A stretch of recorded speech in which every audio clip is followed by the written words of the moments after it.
สวัสดีครับวันนี้มาทำคลิปตะเกียงแบ่งปันเพื่อนๆนะครับคือเนี่ยผมได้ตัวต่อครับตัวต่อขาตะเกียงซึ่งคนตะเกียงจะเรียกว่ากระสืออันนี้คือพี่กบนอกกะลาครับตะเกียงนวนครนะแกทำเพราะว่าแกทำงานเกี่ยวกับพวก CNC อะครับแกก็เลยทำกระสือแล้วก็เอามาให้ผมใช้อันนึงเอามาให้ฟรีๆนะครับ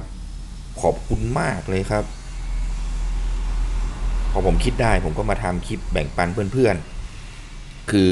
ตัวนี้เป็นอลูมิเนียมนะครับใช้อลูมิเนียมนะครับทำแล้วก็ตัวขาที่เข้าไปในถังเนี่ยเป็นเกลียวนะครับนี่ครับหมุนออกได้เป็นอลูมิเนียมครับขันเกลียวขาต่อตัวนี้ยาว4 นิ้วครึ่งนะครับ4 นิ้วครึ่งก็คือหลักเนี่ยหลักของตะเกียงอธิบายตัวตะเกียงก่อนตะเกียงเนี่ยนะครับจะมีหลัก2 อย่างถ้าเป็นแบบนี้หลักขึ้นกลางถังแล้วขึ้นมาหักฉากอย่างเงี้ยเรียกว่าหลักกลางถังแล้วอีกแบบหนึ่งเป็นเปโตรแมกไอด้า